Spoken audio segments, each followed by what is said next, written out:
Welcome to the 11th episode of NatureSpeaks. This program is brought to you by Himalayan Nature, and I'm Him, working for JSL in Kathmandu, Nepal office. For today's program, I am supported by Dr. Tulsi Subedi, Director of Himalayan Nature and co-host of NatureSpeaks. Today, we are fortunate to have one of the pioneering persons on bringing back the vanishing vultures of Europe into the map again. Today's distinguished speaker is Dr. Jose Tavares, who is joining us from Portugal. So Jose Pedro Tavares, that's his full name, a Portuguese national, is a biologist with a lifelong vocation and action in the field of nature conservation. After completing his university in Lisbon, he went on to the UK to do a PhD in ornithology. He then worked for the Portuguese Government National Park Service and spent 12 years at the Royal Society for the Protection of Birds, RSPB. It's a UK charity and is the biggest nature conservation organization in Europe and one of the biggest in the world. And of course, RSPB gave quite a lot of input into the vulture conservation in South Asia, and they continue to do so. And in working with RSPB, Jose managed the RSPB program in 5 countries while he was based in Turkey. Other countries were Greece, Cyprus, Portugal, and Spain. So during this period, Jose started the first ever project on Egyptian vulture in Turkey and facilitated the development of the Greek National Action Plan for Egyptian vulture. And at the Vulture Conservation Foundation, he's working since February 2013. Jose is enjoying very much the opportunity to build an organization from scratch. He's developing the Vulture Conservation Foundation into a sustainable, effective leading organization, securing the protection of vultures and their habitats. This work involves not only on-the-ground conservation projects and activities and vultures, but also, crucially, organizational development, its good governance and management. The Vulture Conservation Foundation is now involved in more than 10 major vulture conservation projects across Europe, and the organization has coordinated the Vulture Multi-Species Action Plan that was endorsed by the Convention on Migratory Species a few years back. Vulture Conservation Foundation is coordinating the bearded vulture captive breeding and reintroduction projects in Europe, which is regarded as one of the most successful wildlife comeback stories of our times.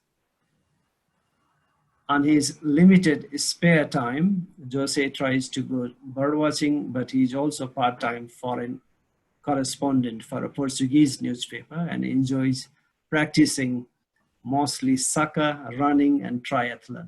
Soccer is, by the way, known as football in this part of the world.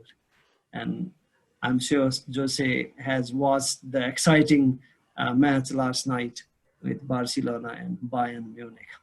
So Dr. Jose, welcome to the NatureSpeaks program. Thank you. Thank you for the invitation, and it's a pleasure to be here. Thank you. Thank you for being with us today. One more announcement from me before passing on to Dr. Jose. For everyone's information, this session is being recorded and also live streamed via Facebook, Himalayan Nature's Facebook. If you'd like to ask any questions regarding the presentation, please use chat option that is available just before the presentation is finished.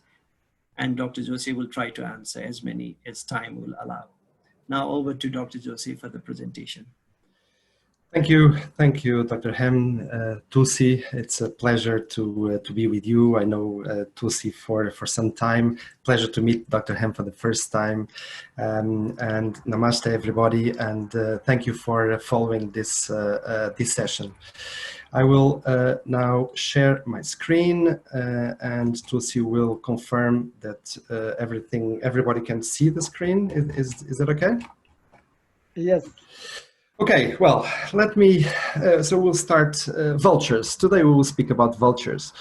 And some of you might think, why vultures? I've been following the Himalayan series, the NatureSpeaks, the Himalayan NatureSpeaks series for quite some time.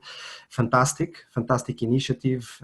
Congratulations to you for organizing this in this very difficult time we are all living.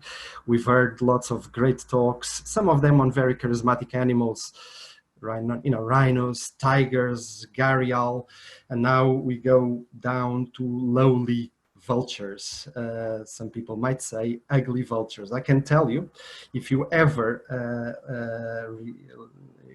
could peer into the eye of a birded vulture, and this photo is a close-up of the eye of a birded vulture, formerly known as lammergeier, you will never forget this experience, and you will be forever a fan of vultures. I will talk a little bit about the work we are doing in Europe and how vultures in Europe are actually doing very well. Their population is increasing and their distribution range is being restored. And I will start with this picture actually from Asia. It's from India, it's not Nepal, but it's in India. This was taken about 40 years ago. And if you asked a vulture expert 40 years ago, I want to see thousands and thousands of vultures congregating at the same place, the vulture expert would say, well, go to India. Go to India because in India, in places in India, and also in Nepal, you would see pictures like this. Thousands and thousands of, in this case, Asian white-backed vultures congregating around towns, rubbish dumps, places where they would find a lot of food. The Asian white-backed vulture was once upon a time the most common bird of prey in the world. The population was estimated at tens of millions of white-backed vultures. Today, you don't see this picture anywhere in South Asia, and actually the Asian white-backed vulture is quite rare, and you find it very, very difficult to bird watch or to watch even a few dozen vultures together anywhere in India or in Nepal. It's actually quite rare and quite difficult to see vultures these days in India or Nepal. 20 years ago, if you ask the same question, where can I see vultures in big numbers? I would say go to Africa. Africa, quintessential vulture country, savannas, large predators, a lot of carcasses, wild herbivores, and this is a scene very, very common in many, many places in Africa 20 years ago. A number of vultures, lappet-faced in this case, and African white-backed vultures fighting for the spoils of a carcass that might have been killed by a lion. Today, again, this scene is very rare in many, many places in Africa because vultures in Africa are doing extremely bad. In fact, we are faced with a huge vulture crisis in Africa associated with poisoning that is also associated with poaching for rhino, and many of the species of African vultures are actually on the edge of extinction. 7 of the 11 species of vulture in Africa are on the edge of extinction, and today vast areas of Africa do not have any vultures or very few vultures, and you find it actually quite difficult to see vultures in quantity. If you ask me today, where can I see 500, 1,000 vultures in the old world, anywhere in Europe, Asia, or Africa, I would say go to Spain, go to Portugal, and go to France, where scenes like this are actually very, very common. Dead sheep, and then 50, 100, 500, or even 1,000 vultures feeding on dead livestock. These are the 4 species of vultures that occur in Europe. These 4 species, incidentally, also occur in Nepal. So you have the griffon vulture, if you are facing the picture to the left of the picture, you've got the very large Cinereous vulture, you've got the spectacular birded vulture, and then the smaller Egyptian vulture. In Nepal, the birded vulture and the Egyptian vulture are resident species, and the Eurasian griffon and the Cinereous vulture are winter visitors, and they come to the country only during the northern winter. So these are the 4 species of vultures that occur in Europe, and 3 of these 4 are actually doing very well, as I will describe in the next few minutes.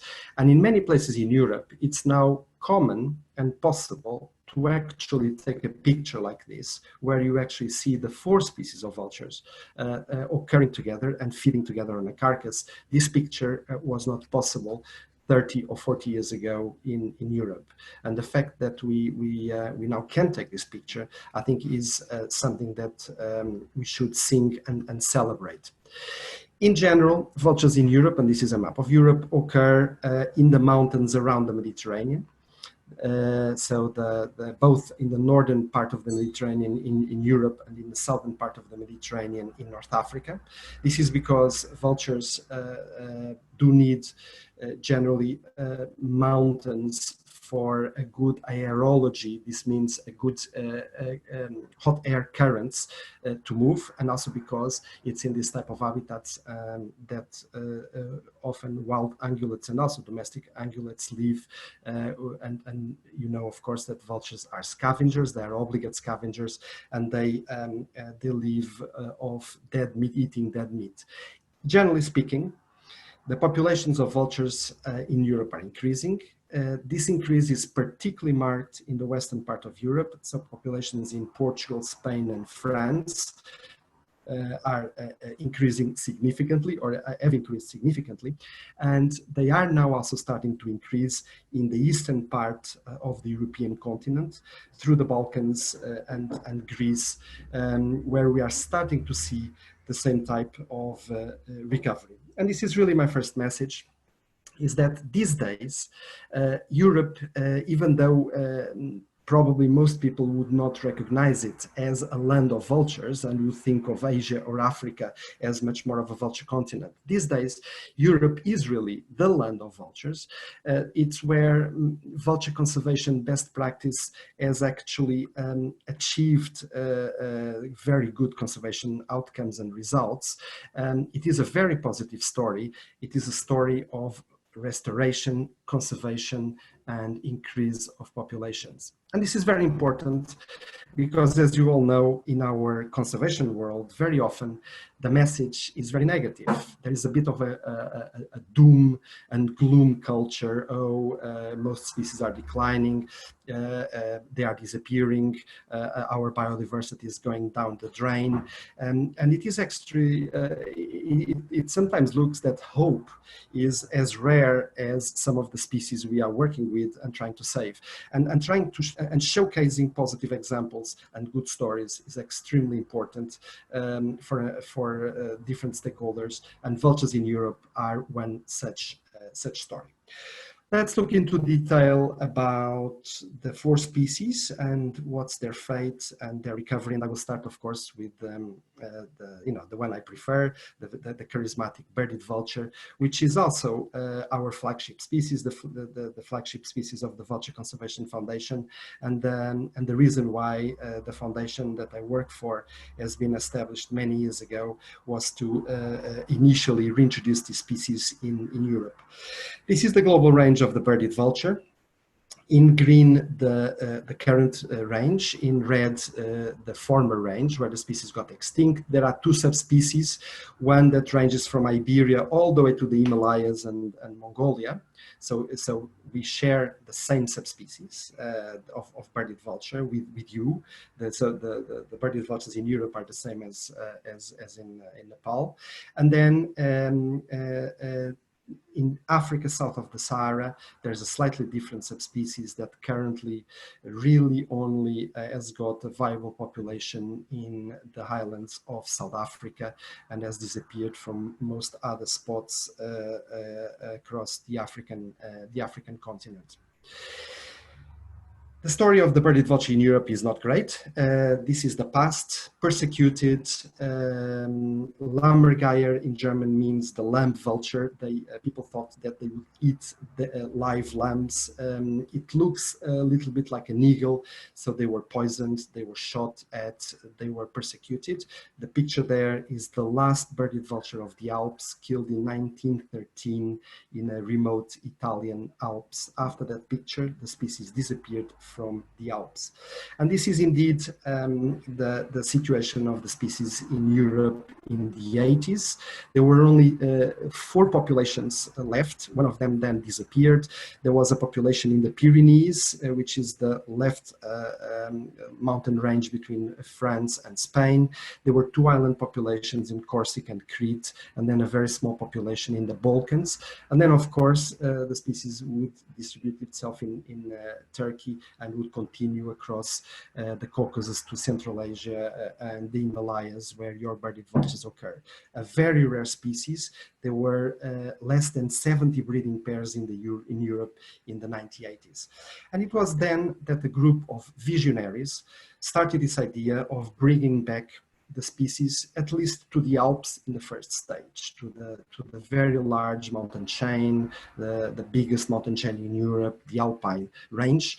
And they got together, and this is a recent picture of some of those founding members of this pioneering, still ongoing project, which is the reintroduction of the birded vulture in the Alps, which we have gathered a few years back in a meeting in Austria. And the whole idea was, well, I mean, how do you return a species that got extinct back?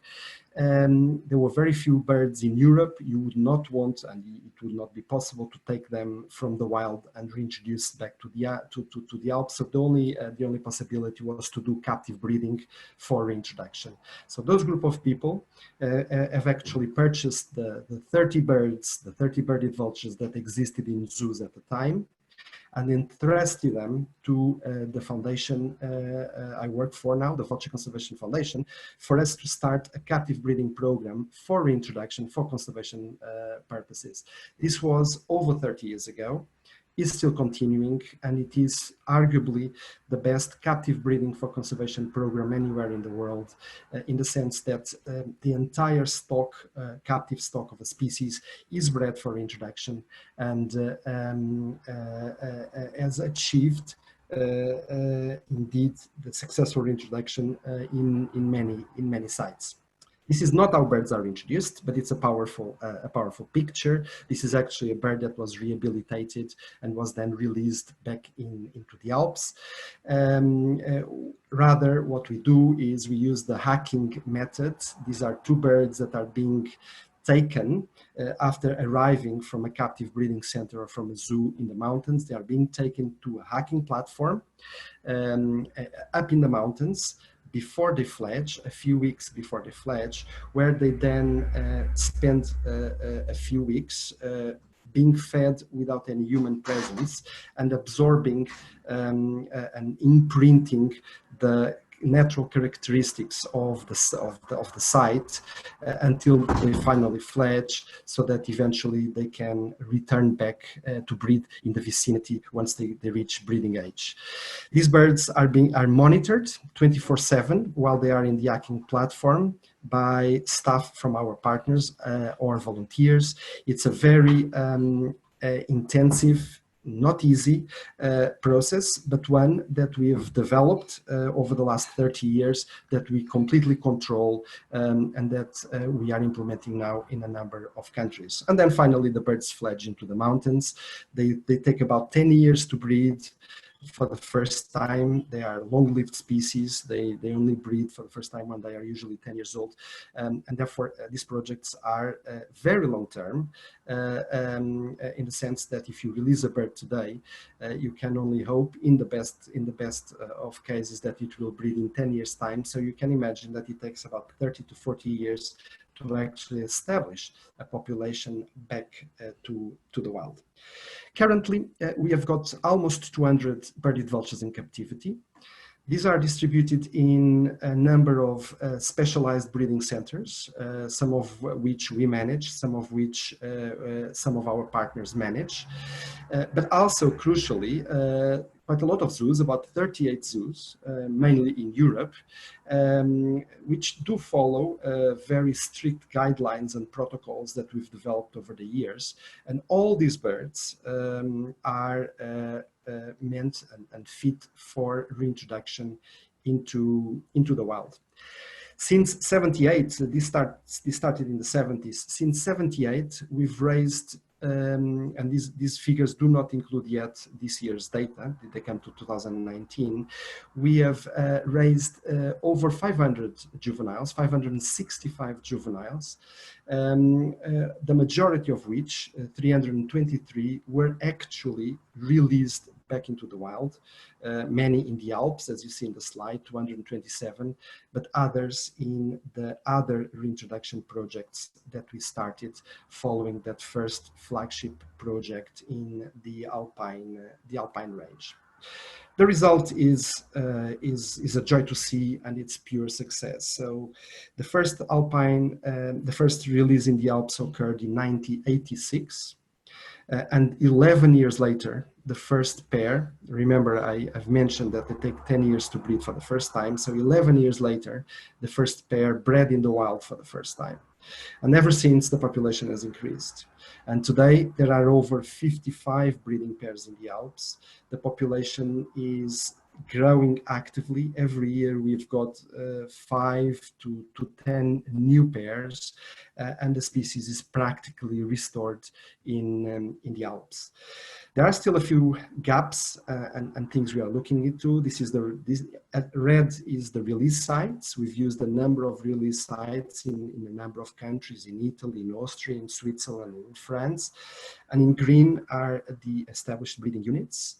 As you see, they seem to congregate around some nucleus and some areas. There are still some areas in between which for some reason, and we are working on it, have not yet established, no breeding pair has established itself. But all in all, a very positive story. And in fact, in 2018, the number of wild-hatched young birded vultures, so birded vultures that were bred and fledged from wild nests, in absolute terms, surpassed the number of birds that have been released from captive breeding over the years.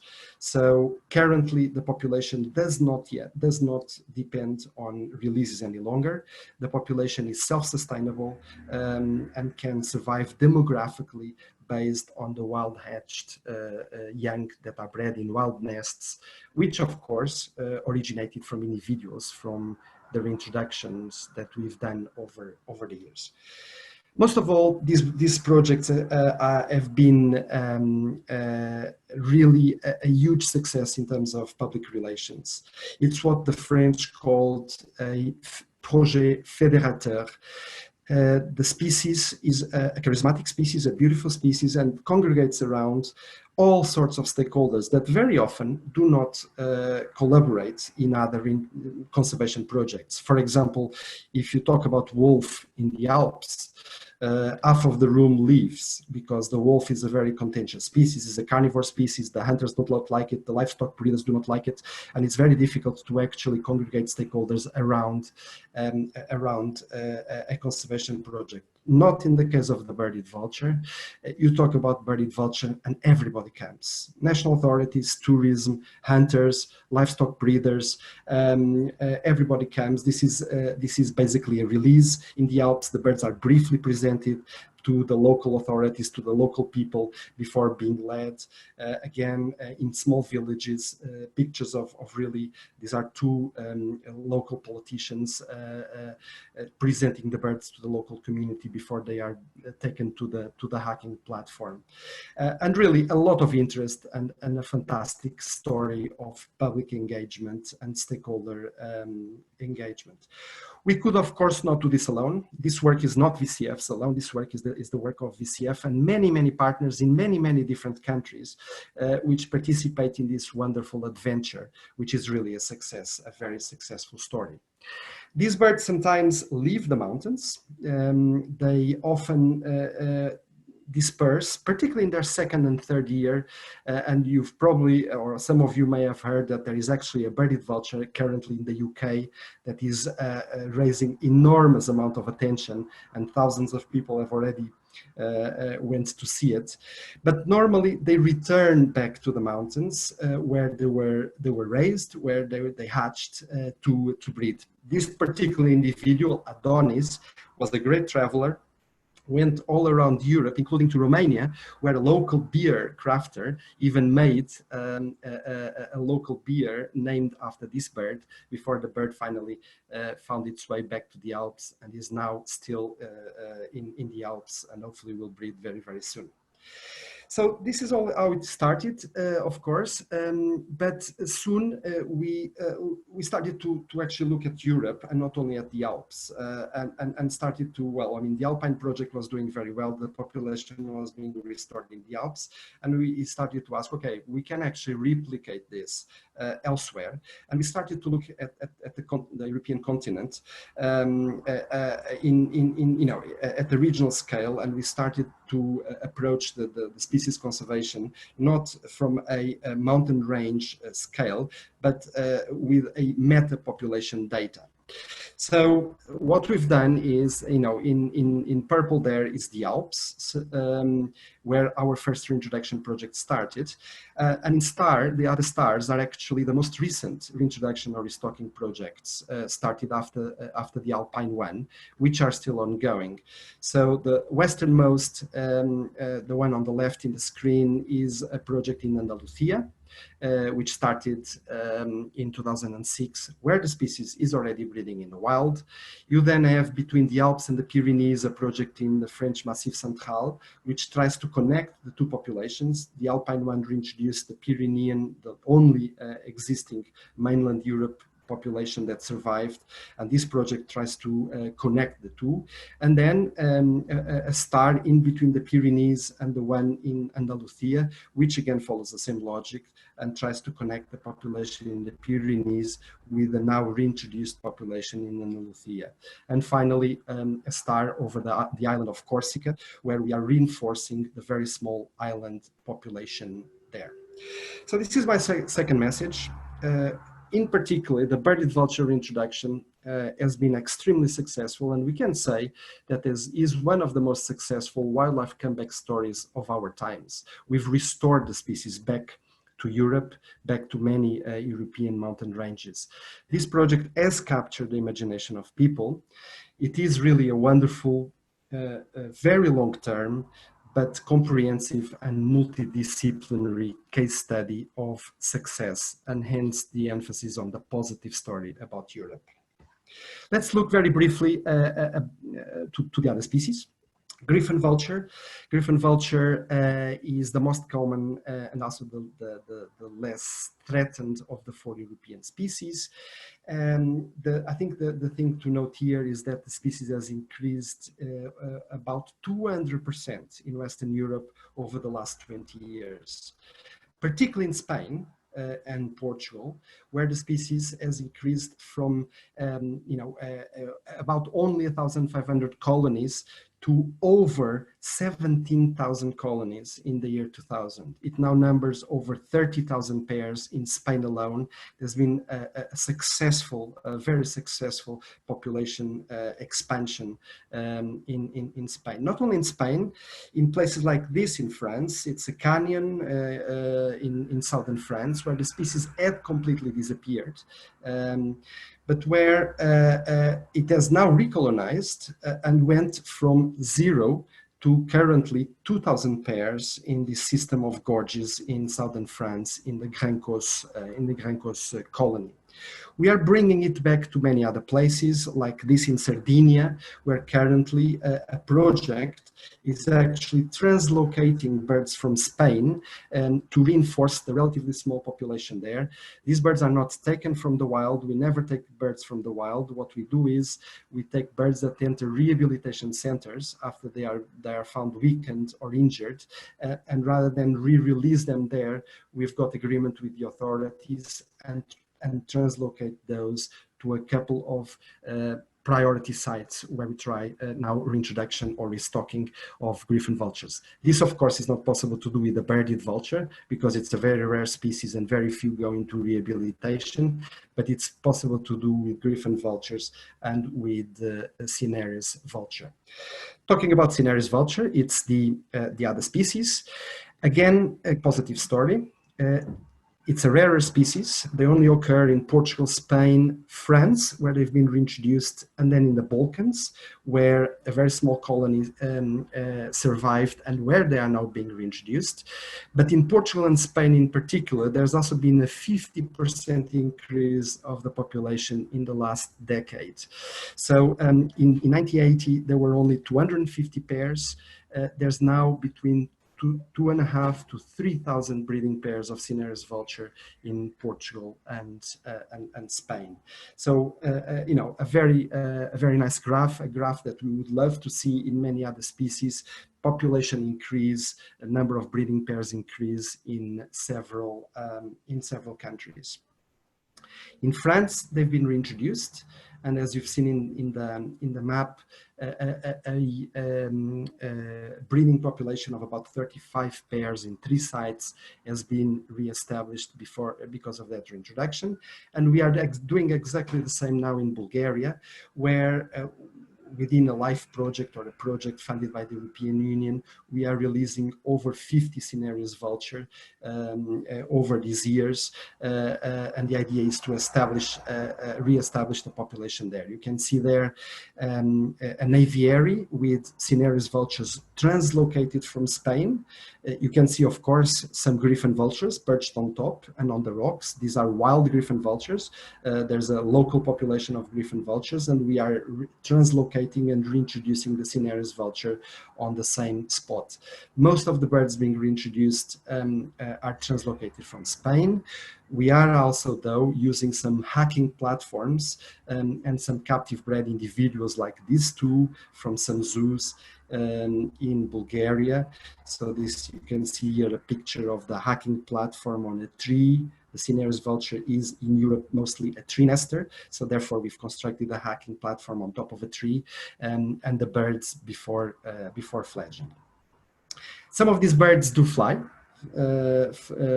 Wide, and this is one of the challenges of reintroduction and restocking projects. You are introducing it to a site in Bulgaria, but then they move to Turkey, to Iraq, to the Middle East.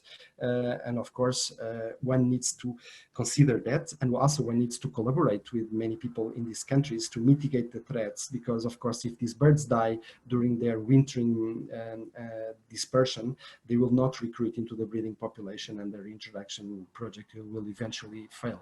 And this is another learning. Vulture conservation, these birds range far wide. They are not stuck to a country. Vulture conservation does need to be an international affair, a transnational affair, where conservationists from different countries join efforts and hands. And finally, the Egyptian vulture, and this is really the only species that is it's not doing so well. It is also our only truly migratory vulture, in the sense that Egyptian vultures from Europe spend the winter in Africa. Nevertheless, we are still starting to see some positive results. This is the Egyptian vulture populations in Spain. You can see that in some regions it's still going down, but in some other regions it's actually going up or is stable. And the story is that wherever you've got really conservation investment, then the news are very positive. For example, this is in the Canary Islands, where a project started, and you can see that the survival, both of juvenile subadults and adults, have increased significantly over the years, from before the project started to after the project started, because of course the threats were mitigated. We are doing similar projects in places like this, the Douro River between Portugal and Spain, a stronghold of Egyptian vulture colonies in the Iberian Peninsula. We tag quite a lot of the individuals, and we follow their migration, the potential black spots for mortality. We try to do this actually more and more at a continental scale, and this is a very nice study that we did, pooling data from over 50 researchers and research projects, tracking the movements of Egyptian vultures from all over Europe, and this is actually something that we would like to do even at a global level, and pooling the data from different continents, different countries, and different ranges. With Egyptian vulture, we are in the early stages, but nevertheless developing captive breeding. While with birded vulture we've started 30 to 40 years ago, with Egyptian vulture we are only in giving the first steps, collaborating with the only captive breeding center for Egyptian vultures that exists in Italy. And we are experimenting with different techniques. This is a challenging species because unlike birded vultures, which are mostly resident, this one migrates to Africa, and therefore the reintroduction needs to be well timed with migration. And of course, how do you teach a bird that to migrate? Very, very difficult.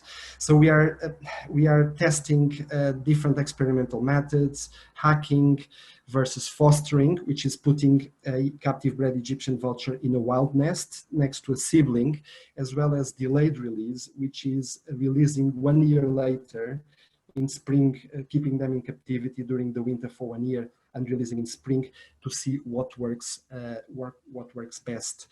Unfortunately, quite a few of the Egyptian vultures that have been released in these experiments have actually died at sea.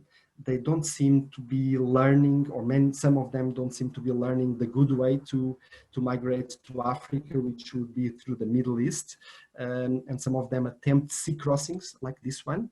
Some of them make it to the African coast after flying 600 kilometers, which is at the limit of the possibility of such a vulture. But unfortunately, quite a few of them do drown at sea in this migration. So all in all, a very good picture. Populations in Europe increasing, with the possible exception of the Egyptian vulture. This increase is particularly significant in Western Europe, where we've been having increases of 50 to 100%, sometimes 200%, and is now starting in the Balkans. Because of this, and this is really a message, these populations are recovering, and we are now concentrating in the Balkans, where this recovery of vulture populations has started only, and will, where there's probably potential for it to be much more significant in the next few years. And because of this, we are developing and focusing quite a lot of our attention in a number of Balkan countries, and we've got several projects developing the capacity of our partners and minimizing threats, notably the threat of poisoning in the Balkans.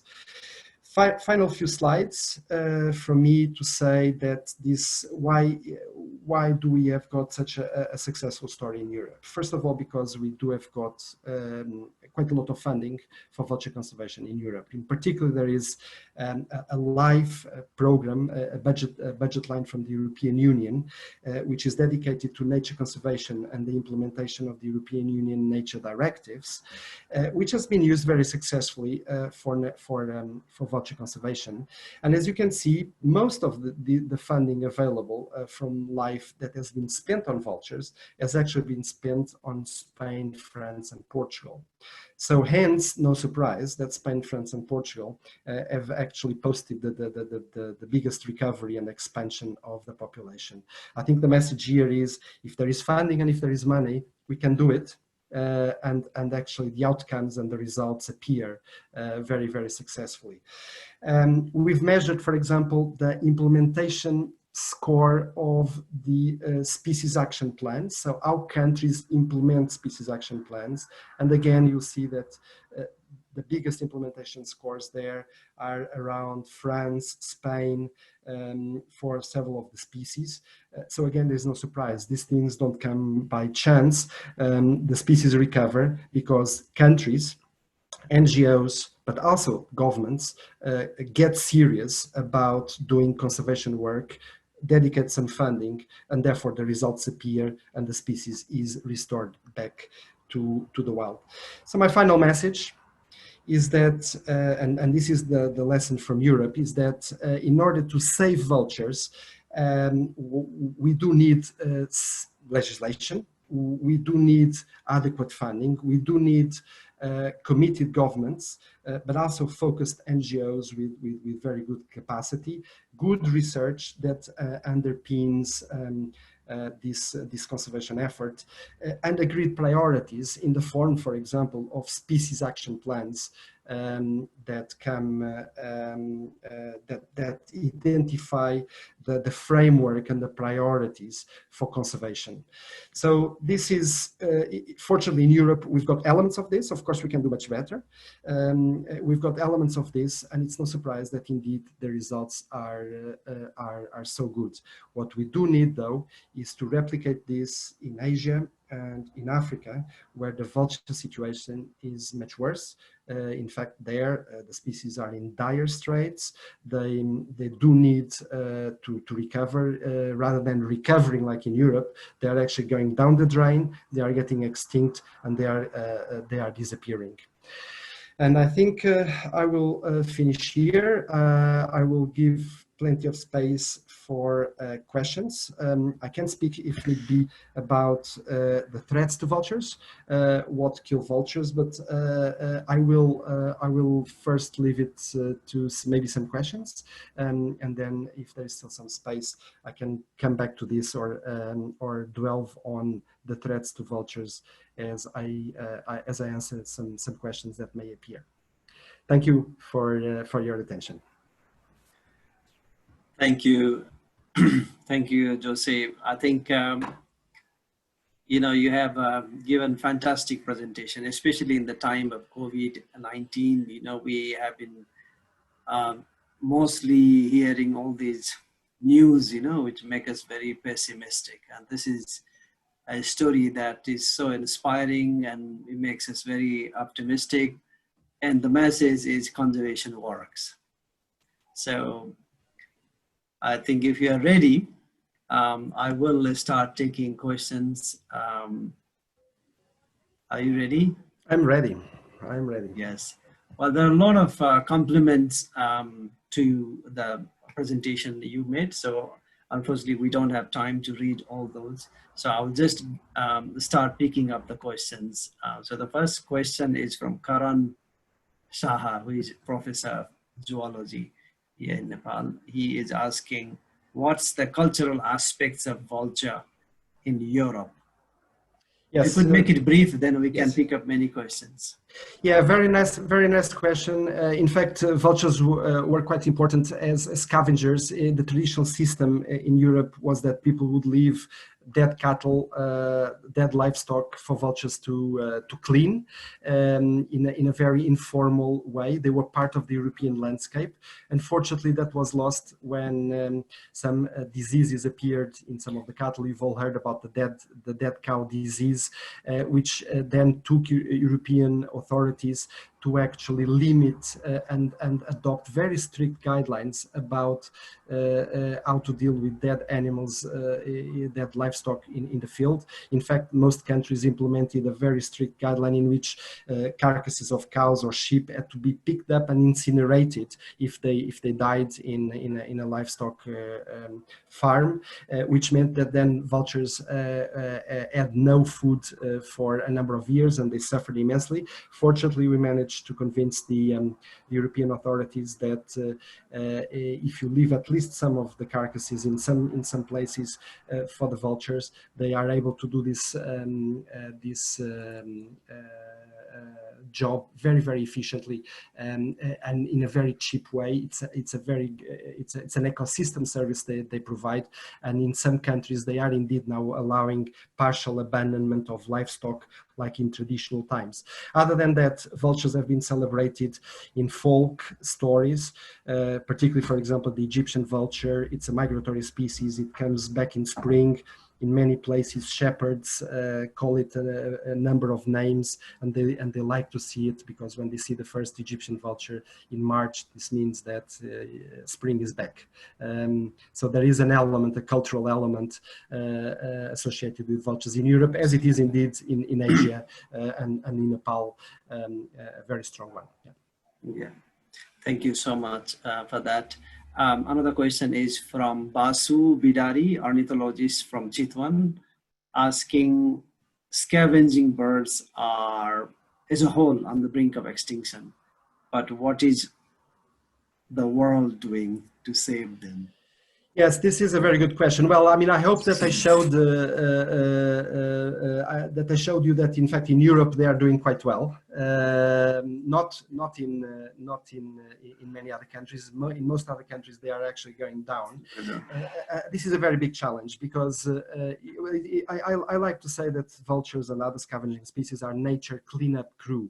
They are the equivalent of the garbage men that clean our streets. Unfortunately, our societies do not like or do not regard this job, cleaning our streets, cleaning our garbage, in a very positive way. But when this is not done, when they are on strike or when there's nobody to clean the streets, everybody complains about accumulation of garbage, and we all panic about the problems that they bring. This is exactly the same thing about vultures. Vultures are, ugly, they are unsung, nobody cares about them. However, they clean our fields from dead carcasses. They play an extremely important role, and if they disappear, then lots of problems appear. In India, for example, with the diclofenac crisis and the disappearance of vultures, rabies started to become a very big problem. Feral dogs have proliferated immensely, and therefore they started to bite people, and the number of rabies cases has shot up following the disappearance of vultures. So indeed, a very important role, and one that we can all contribute to promote by explaining to our friends and family the importance of vultures.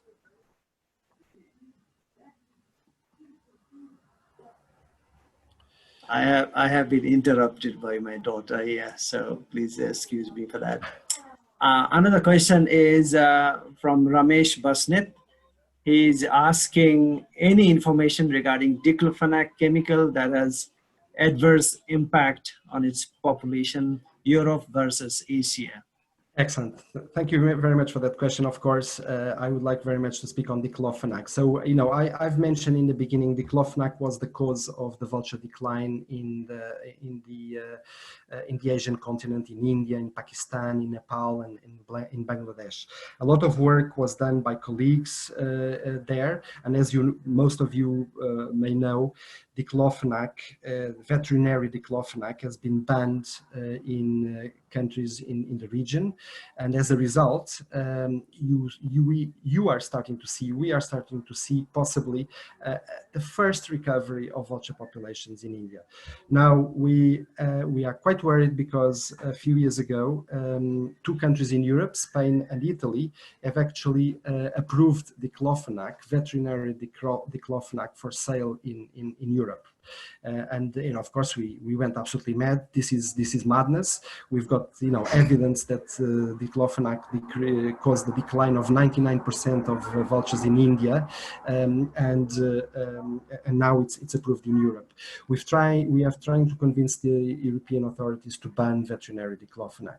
Their response, and we've been engaging with them, their response has been that unless, if indeed we find evidence of mortality in Europe, they will be ready to ban it, but we first have to find this evidence of mortality. They also said that the way that carcasses are managed in Europe is different from the way that carcasses are managed in Africa or in Asia. There is a lot more control, veterinary control and channels, and therefore the possibility that diclofenac enters the vulture food chain in Europe is rather low. I have to say that up to date, this is holding. We've been looking for diclofenac-related mortality in Europe for the last 2 or 3 years. We didn't find any dead vulture because of diclofenac. Indeed, there are a lot of controls regarding the use of veterinary medicines, not only diclofenac, but on all the other veterinary medicines in cattle in European livestock farms. And it looks like, for the moment at least, the explanation and the approach of the authorities is holding. We are, however, continuously monitoring the situation, and if indeed we start to see mortality, we will uphold our initial request, which is to ban veterinary diclofenac, and the authorities are fully aware of the problem.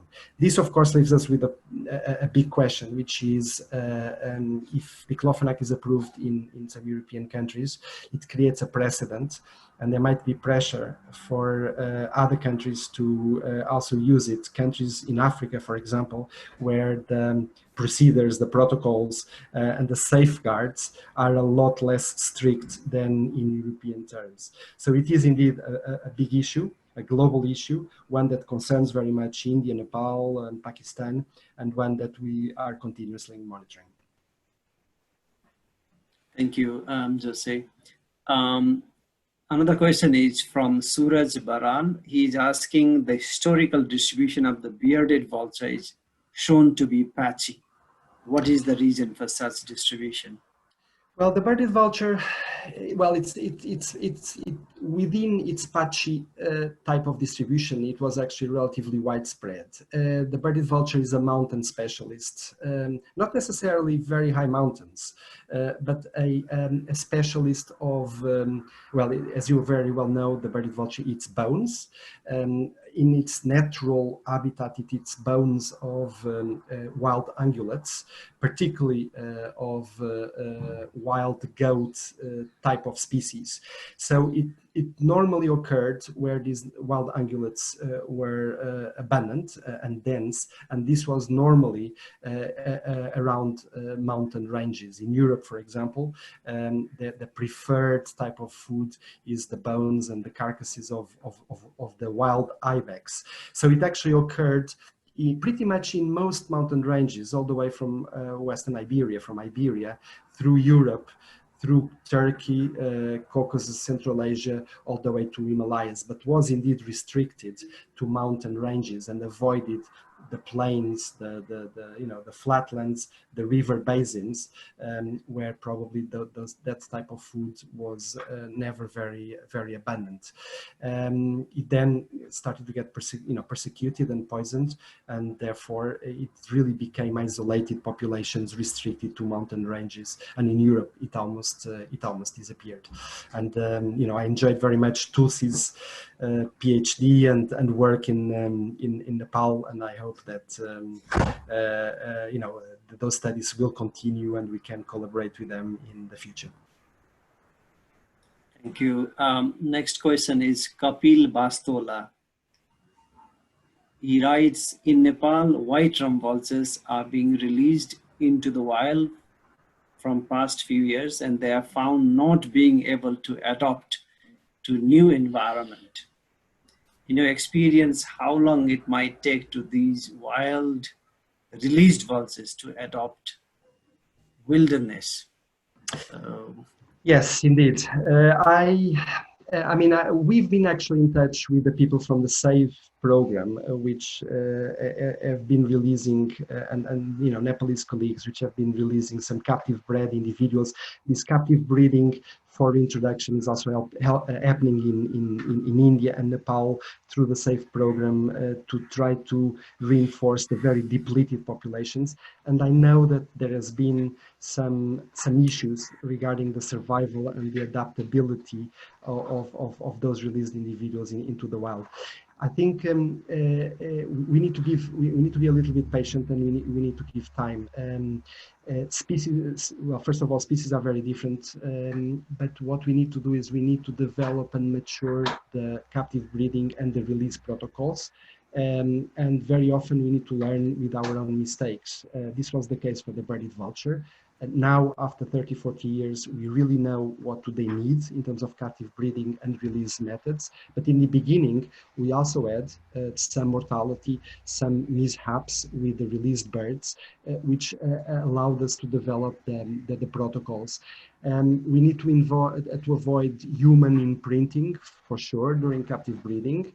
We need to avoid, as much as possible, human contact, because in that case, the vultures then will not really develop a natural behavior and are not able to scavenge. And we are in contact with some of those people, and we very much welcome, and we are ready to actually provide our limited knowledge so that experience in Nepal and in India develops in the right way. But I think these projects with the vultures, they are long-lived species. They need necessarily to be long-term, and you cannot expect that project in Nepal or in India or anywhere else to be finished in 5 years' time, which is a challenge, because of course you need them to get the funding in the long term, but you also need to have the patience to allow for those projects to produce results. And I know that in our day and time, sometimes patience is not something that abounds. We are all now immediate social media trigger type of we have approach, but we do need to have patience, and we do need to consider these projects as long-term projects. Thank you. Thank you, Josie. And a few questions have come, which are quite specific to the breeding center of Nepal, and the earlier question also, like some of our release vultures are not doing well, especially in terms of adoption to the natural environment. So another question from Reena Gumanju is, what sort of management is further needed in vulture breeding center of Nepal, in your view? Yes. Well, I mean, I don't really know in too much detail the protocols. As I said, we've been in touch with some of our Nepalese colleagues, and in our website, the VCF website, in the pages around captive breeding, we do have published the protocols for captive breeding for the species that we are working with, notably the birded vulture. Very detailed protocols about the food, about the type of aviary.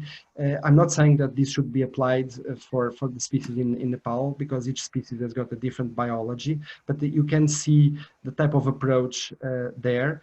And I really welcome further contact, and we are completely open to exchange with our Nepalese colleagues. I think that Tulsi can share my email or the email of the VCF to anybody interested. You can maybe put it on the Facebook page during the presentation, and anybody that wants to exchange with us on captive breeding methods, very welcome to do so, and we will follow that up. Thank you. Another question is again asking suggestion from you. You know that most of the vulture conservation work in this country has been led by conservation NGOs, BirdLife Nepal, RSPB, ZSL, and others. So the question is from Saugat. He's asking, if you have to suggest immediate 3 steps that the government of Nepal could prioritize to re-establish these iconic species, what would be them? Yes, that's a very good question. Well, I mean, one of them, of course, would need to do with diclofenac, and this is really important because, like with many other species, vulture conservation, but this is the same with tiger conservation or with any other species, cannot rely only on NGOs. There is an element of regulation, an element of policy that really does need the commitment of the government and the government agencies to implement. NGOs cannot develop new laws, they cannot develop new regulations, those need to be approved by the authorities. So it's absolutely essential that we involve the government, and it's absolutely essential that NGOs work alongside the government. So, I mean, diclofenac, continuing to implement and monitor the situation with diclofenac in Nepal is extremely important. And of course, this needs regulation, sometimes a ban or of a certain type of use, and only authorities can do that. The second element is to look into poison baits and poisoning or the use of poison baits associated with carnivores that impact on livestock is the main problem for vultures worldwide. Vultures are collateral victims of poisoning. Now, poisoning is illegal in most countries. The wildlife laws of most countries make it illegal to use poison to control wildlife, because poisoning is a very indiscriminate method that kills absolutely everything, and also it is potentially has got a human health angle, in the sense that people can also get killed if they ingest or touch poison baits. And because it is a wildlife crime, it is the enforcement agencies and the authorities that also need to deal with it, not only the NGOs. So developing and funding enforcement units that can check on poaching, check on poisoning, check on the use of poison baits and so on is extremely important, because that gives the enforcement teeth and the enforcement approach that is absolutely necessary to control some illegal activities. It is an environmental crime, after all. It is a crime, and NGOs cannot deal with crimes. Only the police or some enforcement agencies can, and therefore it's extremely important to deal with that. And then the third thing that is really important is food availability. So look into livestock and the disposal of dead livestock in terms of policy and practice, and promote a disposal of dead livestock that is, on one hand, good for the people and does not cause any problems in terms of veterinary diseases and so on, but on the other hand is good for the vultures and allows the vultures to have a good food supply. So diclofenac, I mean, for the authorities would be for the Nepalese agencies would be diclofenac.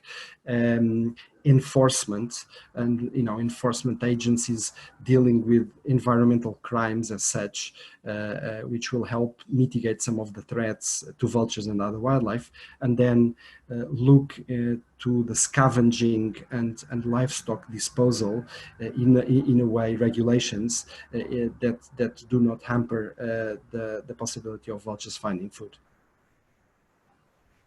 Thank you, Josie. I think that's very true. And in terms of Nepal, actually, the diclofenac for veterinary use has been banned for a long time. 2006, it was banned. Then, of course, the problem still continues because there is illicit use of the diclofenac, which is produced for the human use, that is still used for veterinary purpose, and that's inviting a lot of death. And of course, there is other non-steroidal anti-inflammatory drugs in the market, and that needs to be banned. One of the responsibilities of the government. Yeah, thank you so much, Jose.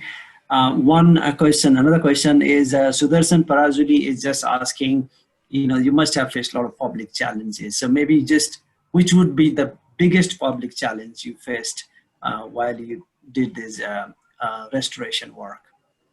Well, biggest public challenge? Yes, many challenges. One of them is actually related with the image of vultures. And very often when we speak with stakeholders and we say that we are doing this and that for this vulture species, the question is, hey, why vultures? They are so ugly. Everybody has got this image of the scavenger vulture, maybe from, the Jungle Book, which is kind of, the stupid animal in the background. And this is a problem because, of course, if people do not recognize the value of vultures, they are less likely to support conservation efforts. The other thing is really it's quite difficult to find solutions that are good for everybody. So vultures need dead livestock, but it is also true that there are some veterinary diseases, like, for example, the mad cow disease, that would possibly cause a lot of problem if we had the policy of abandoning that livestock everywhere. So trying to manage the expectations of everybody is extremely important, and understanding the viewpoint, for example, of the veterinarians we work with, the public health authorities we work with, the livestock breeders we work with.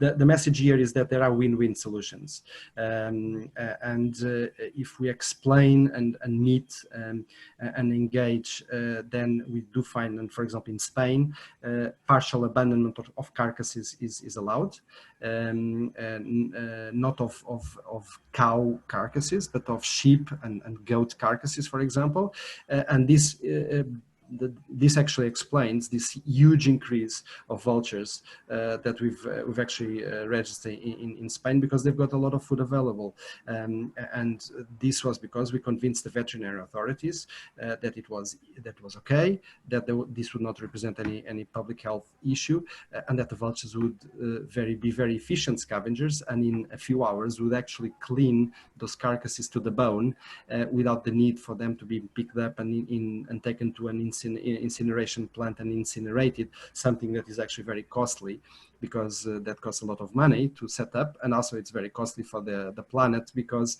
the trucks that pick up these carcasses produce a lot of greenhouse gases. So it's really trying to understand the viewpoints of others and finding win-win solutions is absolutely crucial in conservation projects. Yeah, absolutely. I mean, you have shared with us such a fantastic, comeback of vultures, and we have heard a lot of good things, but of course, you have come quite a long way, and there must have been few quite serious setbacks. You want to be brief, one or two? Yes. Just well, I mean, setbacks. One of the setbacks has to do with, for example, the poisoning. We haven't yet managed to actually solve completely the poisoning, and in fact in Europe we are quite worried because we start to see in some areas an increase of poisoning events when compared to 20 years ago. Of course, poisoning was widespread 100 years ago. Everybody, it was actually state policy to control wildlife. You just would poison, wildlife. It was then made illegal. It was in many areas disappeared. But now with the comeback of some other species, and you may have heard that, for example, in Europe, the wolf is recovering. With the comeback of some other species, human-wildlife conflict is actually increasing, or the encroachment of some habitats by people, human-wildlife conflict is actually increasing. This is the same story with tigers in Asia, or with lions in Africa. And unfortunately, people resort to poisoning to solve human-wildlife conflict. And this is a story that, unfortunately, I don't think we'll ever be able to completely solve. And it needs to be a recurrent activity. There will always be somebody that will put some poison to try to solve a human-wildlife conflict, and therefore it will kill vultures. And one major poisoning incident can actually destroy a reintroduction project that has been happening for 20 to 30 years. So we have to be very, very vigilant. And of course, the diclofenac, you know, you've made such a huge effort, fantastic work in India and Nepal and Bangladesh and Pakistan to ban veterinary diclofenac. And now in Europe, the authorities decided to license it, which doesn't really make much sense. We've got evidence that it kills vultures. There are alternatives. Meloxicam is not toxic to vultures. So why on earth would the authorities license this in Europe? Again, a setback. We are trying to revert that. Fortunately, it doesn't seem to be killing vultures yet in Europe, but again, a setback that we have to fight, and we're working on in the last few years. Yeah, thank you. There are also other many questions and requests to work in Nepal for Vulture Conservation Foundation, you know, in various aspects. So that I think Tulsi will share the chat kind of thing. So this will be the last set of questions. This is from Sandesh Guru, who is a young raptor researcher, and I cannot really ignore this. But unfortunately, he has put so many questions to you. So please try to be brief because we are running out of time. So thank you for the wonderful presentation, and hats off to such amazing work. So what is the survival rate of captive bearded vulture when released in the wild? Maybe you can be brief. Absolutely, and this is the secret of the success of the Reintroduction project. Is actually extremely high. It's close to 90%, and that's why. But this means that we need to mitigate the threats, and we need to do a very thorough feasibility study before we actually start the Reintroduction project. It's no good to release birds that are going to die because you know the threats are still there. We have to make absolutely sure that the threats have been minimized to the greater extent possible when we are reintroducing a species. These are very costly, very, very expensive processes. And we have to make sure that the chances of a bird that is released into the wild surviving is maximum. Yeah. And this is the case in the Alps. We know that once we release a birded vulture in the Alps, the chances of it reaching adulthood, 10 years, is quite high. And therefore the project there is successful. If we release it elsewhere in areas where there is poisoning or there is electrocution, or then it will be no good because the birds will die. Fantastic. Yeah, thank you, Jose. He has some other questions, you know, so I just read one. So do you use falconry technique to teach them to forage in the wild? Is it they have natural instinct to search their food? They have got natural instinct to search their food, and also we use a lot of social inclusion and social learning. So if there are birds of the same species or of similar species in the area, this helps them learn from the birds that are there, even from other species. So for example, if you are introducing Cinereous Vulture, it's good to introduce Cinereous Vulture in an area where griffon vultures are already there, because then Cinereous vultures will associate with griffon vultures and will actually learn how to forage and find food and the best places to find food and so on. We do not use falconry. But there is an element of natural, you know, instinctive learning, innate learning in their processes. Absolutely, yeah. And this is the last one. Sandesh and also Suraj Baran both have asked about genetic inbreeding issues for the vultures released. Absolutely, very good question. This is an issue. So all the birds in our captive breeding stock, which now numbers about 200, they are genetically fingerprinted, and we manage the captive bred stock in a way as to diversify the gene pool. So we actually avoid breeding brothers and sisters. We separate them. We actually do pairing within the captive bred stock to maximize genetic diversity. And every year we actually transport birds from one end of the Europe to another end of Europe so that they pair, they match, in order to diversify the genetic pool, so that when they are released, the genetic pool of the reintroduced population is, well, as diverse as possible, obviously within the limitations of coming from a limited number of founder birds. But that is indeed, genetic management of captive individuals is a major factor and issue in the management of captive breeding for introduction. And a very good question and point. Thank you, Jose. That was the last question. I think we have run out of time, so I will just close this program with your permission. So on behalf of the organizers and audience, I would like to thank you, Dr. Jose, for sharing your important work on restoration of vulture populations in Europe, particularly the phenomenal success you have had on bearded vulture comeback. I must say, I mean, as I said earlier, that beautiful weekend today, and we have been listening to this great work, so much of positivity, optimism, handsome birds, the most handsome birds of prey in the world, bearded vulture, and our colleague Tulsi, also did his PhD on it. What a real inspiration today. So thank you so much, and thank you for taking up all the questions. And to the audience, many thanks for joining us in this episode and for joining the Q&A session. And those of you who joined us a bit late, please be reminded that the entire presentation is available on Himalayan Nature's YouTube. And Tulsi, this is also live stream via Facebook. So you can anytime go to Himalayan Nature's Facebook and watch this entire presentation. So we'll be back with another presentation within a week.